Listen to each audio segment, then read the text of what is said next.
I am good to see you again. I'm just thinking and working here on my trip to Bangkok some years back now. And while I think about it, I remember that my friend Ben Stanicharks Petrache, who really has been a wonderful friend, managed somehow to decide that we would do a video of me, and he did an interview as if I were maybe a college professor, and I had lived in Bangkok for 3 years, and that was put on the video. The consequence of that was that the video, the next morning I got a phone call after he had done the video, and he said that we had about almost 1 million people already looking at it. He was very happy. Within a month, we had over 4 million people. And the next thing that happened for me was that I was invited to go to Bangkok and to make movies, make films with the company over there. So they shipped me over by air. I remember it was over 24 hours to get me there. Never forget that plane trip. And once I got there, we started in to do publicity. I had no idea what was going to happen then, but they did publicity. And one of the things was that I had to be in front of the camera, and they put me in a special room with all kinds of makeup on me, and that was unbelievable. I had never been put into that position in my life before. And once we had 3 hours of doing that and hundreds of still photographs as well as some video, I discovered that all of that was going to be used in advertising over there. And I was put on something called Giraffe, which I didn't know what it was going to be called, and I would see it on bulletin boards, where I would pass in the company rooms and see all these photographs of me. And I figured this one that had what looked like a necktie made out of a giraffe skin was on there, and I thought, well, of all the ones I don't want to be in, that was it. Well, you guessed it. That was the one that they used on the cover of the magazine. And instead of a magazine like we have here, they had a magazine about that big. It's a great big one. And they opened the page. I've got the necktie in my mouth hanging down here.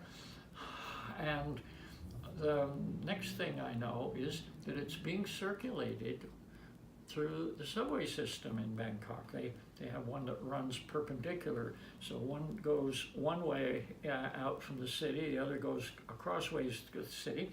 And this catalog was this magazine rather, with my article about me and pictures and everything, was and they give the information that I had been there as this professor, as I had been on the previous one.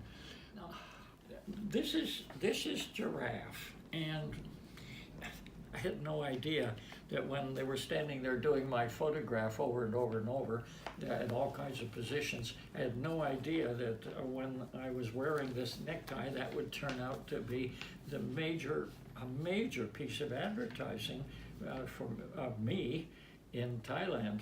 And this is the one that goes on the subway in both directions through Bangkok with my necktie. And here's a photograph in the inside. You can see it's a big magazine, and this thing was given out in the subways and going both directions. I became known, I guess, to the point where there was no place I could go in Bangkok without people coming to get their selfie. In fact, we went out on a shoot in one of the films that was about the graphics, and that video, we arrived at a place in the outside area, the suburbs, really, of Bangkok. And there was a building with the graffiti all along the side of it. And all of a sudden, somebody comes running out of the building, runs over to me, and wants his selfie with me. He had seen me from something like the 10th floor and couldn't resist getting that selfie with me. And that happened wherever I went in Bangkok. And it turned out it happened that way when I came back to this country. I was somehow so known that people have run up behind me to catch me because they saw my little pigtail here and recognized me as Nelson S. Howe, and they pronto wanted their selfie with me. So I feel very much like I'm famous even in America, although I've been back long enough now so that not so many people do that anymore. After we finished that wall graffiti, and by that time it was mid-afternoon and we hadn't had our lunch yet, so we were all hungry, and they decided to go take us someplace where we grab lunch. They drove maybe a mile or two away and went down some street that had all these restaurants on it. Very strange street. And I pulled up and parked.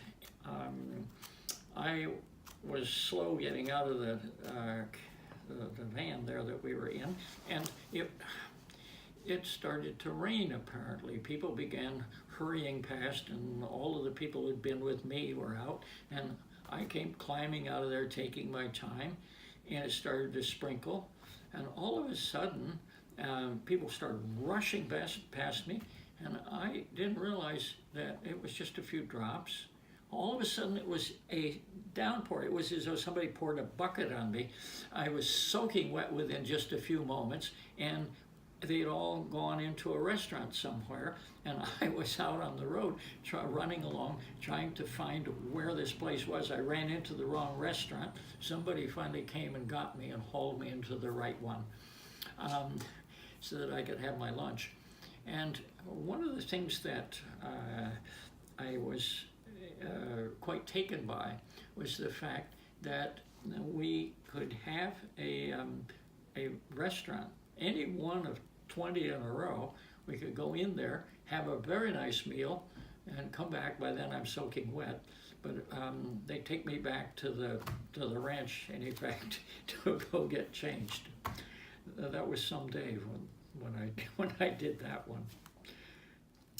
Well, I certainly enjoyed the chance to talk with you folks, and I hope you've had a good time with it, and I look forward to talking to you again soon, and thank you to all of you who are subscribing.